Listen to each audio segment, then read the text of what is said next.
बिस्मिल्लाहिर्रहमानिर्रहीम। अस्सलाम वालेकुम जी, क्या हाल है सबके। उम्मीद करती हूँ सब बहनें बिल्कुल ठीक ठाक होंगी, खैरियत से होंगी। सिलाई कोर्स बहुत अच्छे से जा रहा होगा और उम्मीद है कि बहुत सी बहनें सीख भी चुकी होंगी। मुझे बहुत ज़्यादा कमेंट्स आ रहे हैं कि हमने ये चीज़ सीख लिया, ये चीज़ सीख लिया। मुझे बहुत ज़्यादा खुशी होती है कि आप लोग सीख रहे हैं।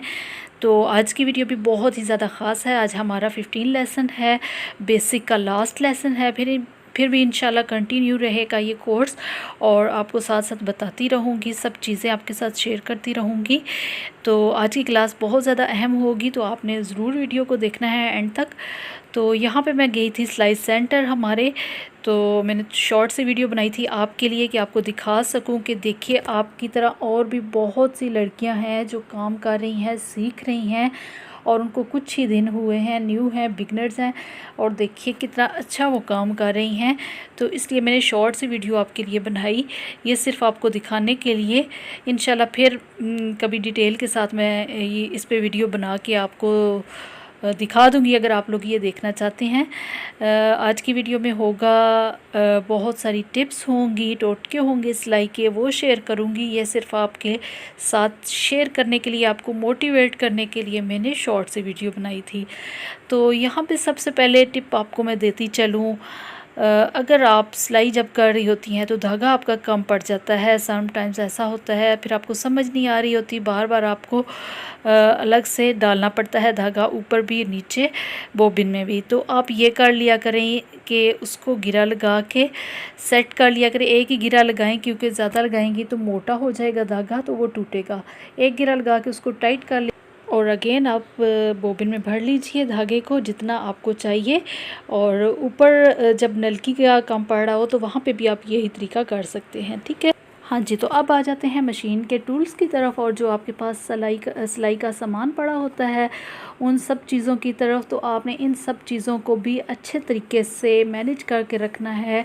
बॉक्स ले लीजिए, घर में पड़े होते हैं, मेरे पास भी एक्स्ट्रा बॉक्स पड़े थे तो उनमें ही मैंने चीज़ें रखी हुई हैं। आपके सामने ही है, 2 आइसक्रीम वाले बॉक्स हैं और एक पता नहीं किस चीज़ का है।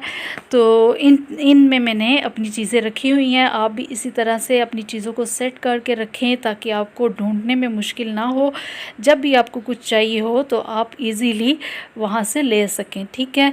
अब यहाँ पे ये देखिए मेरे पास बटन्स पड़े हैं और ये नेकलेस आप देख सकते हैं टूटा हुआ मेरे पास पड़ा है। इसी तरह बहुत सारी जो चीज़ें घर में टूट जाती हैं या पड़ी होती हैं उन सब चीज़ों को मैं इकट्ठे करके रख लेती हूँ, वो मेरे सिलाई की चीज़ों में काम आ जाती हैं। अक्सर मैं इन्हीं के साथ डिज़ाइनिंग करती हूँ। तो ये देखिए मैंने बहुत कुछ संभाल के रखा हुआ है, आप भी इसी तरह संभाला करें। उसके बाद आपके पास नोटबुक्स होनी चाहिए जहाँ पे आप अपने कस्टमर का साइज़ नोट करें या बाकी चीज़ें जो डिज़ाइनिंग वगैरह वो आपको बता के जाते हैं वो आप नोट करें। इसी तरह की मेरे पास अभी दूर पड़ी थी, एक ही मेरे पास बॉक्स में पड़ी थी, वो मैं आपको दिखा रही हूँ। इसके ऊपर डिज़ाइनिंग की सिर्फ चीज़ें नोट की हुई हैं मैंने, जो लोग डिज़ाइन मुझे बता के जाते हैं, कस्टमर्स जो होते हैं, सिर्फ वो डिज़ाइन मैंने यहाँ पे नोट किए हुए हैं। तो साइज़ वगैरह के लिए, हर चीज़ के लिए आप नोटबुक्स रखें। अब आ जाते हैं नेक्स्ट टिप की तरफ। तो ये वाला अहम टोटका है, आपने इसको जहन में रखना है कि अगर आपके पास इलास्टिक कभी कभार कम पड़ जाती है तो आपने ये वाला तरीका कर लेना है। इससे आपकी इलास्टिक कम नहीं पड़ेगी और वो उसी साइज़ में आ जाएगी जो आप साइज़ रखना चाह रही हैं।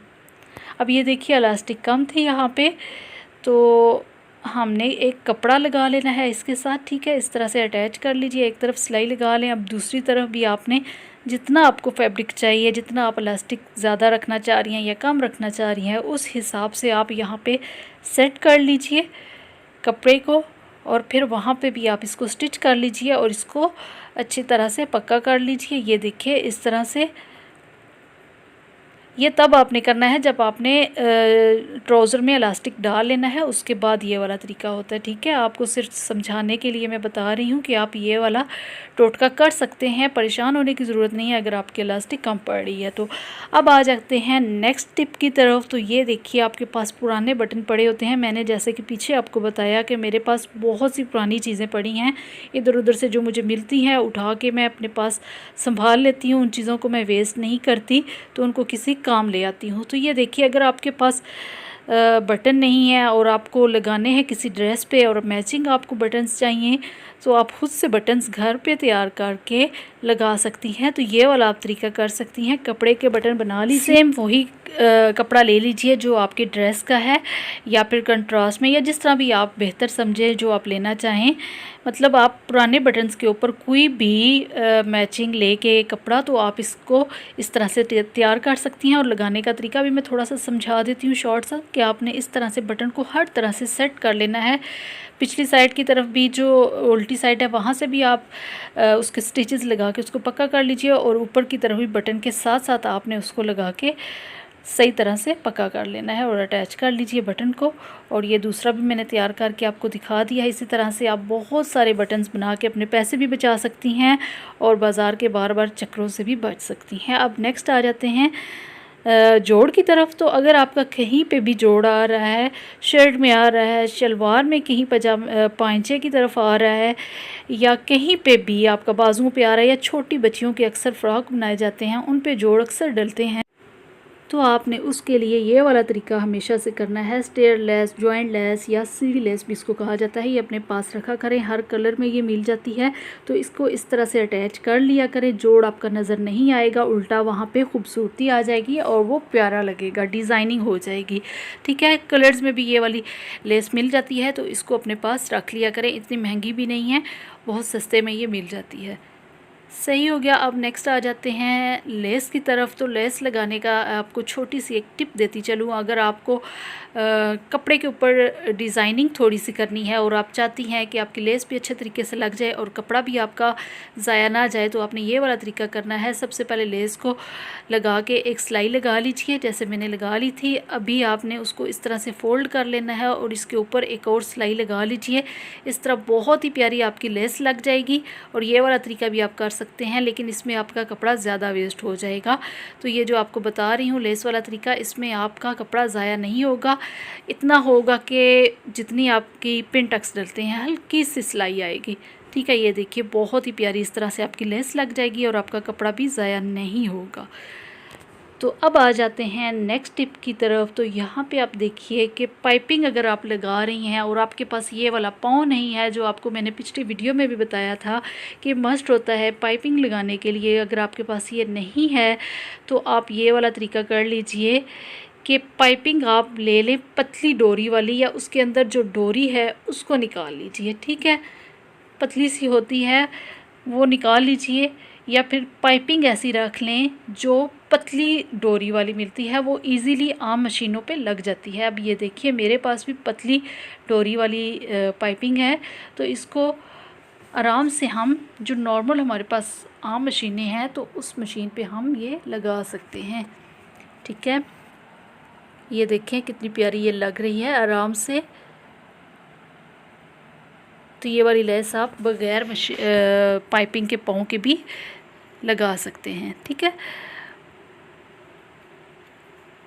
अब यहाँ पे आपको मैं एक कॉर्नर बनाना भी सिखा देती हूँ कि कॉर्नर किस तरह से बनाया जाता है। ये देखें, एक साइड पे लगा के आपने पूरी पाइपिंग को फिर उसको सीधा करना है, फिर दूसरी साइड पे जब लगाएंगी कॉर्नर जब बनेगा तो आपने इस तरह से उसको मोड़ना है। ठीक है, जैसे पहले लगाते आ रहे थे, फिर आपने उसको डबल कर लेना है सिलाई को और फिर आगे तक लेते जाएं। तो इस तरह आपका कॉर्नर जो है बहुत ही अच्छे तरीके से बन जाएगा। और जो बैक साइड होगी उल्टी साइड, ये देखिए वहाँ पे भी बहुत ही सफाई से कॉर्नर बन जाएगा और अपनी जगह पे वो खुद ही पाइपिंग आ जाएगी कॉर्नर की, तो आप वहाँ पे सिलाई अच्छे से लगा सकते हैं। ठीक है, हाँ जी। तो अब आ जाते हैं अगले टोटके की तरफ। तो ये वाला टोटका भी बहुत ही ज़्यादा इम्पोर्टेंट है। आपने जब भी ट्राउज़र की या बाजू की सिलाई लगानी हो तो आपने इस तरह लगानी है। कहीं पे भी आप शलवार की भी लगा रही हो, कुछ भी बना रही हैं, तो आपने सीधी तरह सिलाई नहीं लगा देनी। उसको इस तरह से पहले तो मार्क कर लीजिए जितना आपने साइज़ रखना है, फिर उसके बाद आपने ऊपर वाले कपड़े को इस तरह से मोड़ना है और नीचे वाले को इस तरह से मोड़ना है। तो यहाँ पे आपने सिलाई लगा के आगे तक लेके जाना है, ये हमेशा आपने याद रखना है। इस तरह से सिलाई लगानी है, इस तरह आपके बाजू की ट्राउज़र की सफाई बहुत ही अच्छे तरह से आएगी और जो धागे निकल के आगे कपड़ा आ रहा होता है वो भी कभी भी नज़र नहीं आएगा। हाँ जी, तो प्यारी बहनों, कैसा रहा आपका बेसिक सिलाई कोर्स? मुझे ज़रूर बताइएगा, क्या कुछ सीखा आपने, कुछ समझ आया, नहीं आया? इंशाल्लाह आगे भी क्लासेस कंटिन्यू रहेंगी, तो आपने साथ साथ रहना है। मिलते हैं इंशाल्लाह नेक्स्ट वीडियो में, तब तक इजाज़त दीजिएगा, दुआओं में याद रखिएगा। अल्लाह हाफिज़।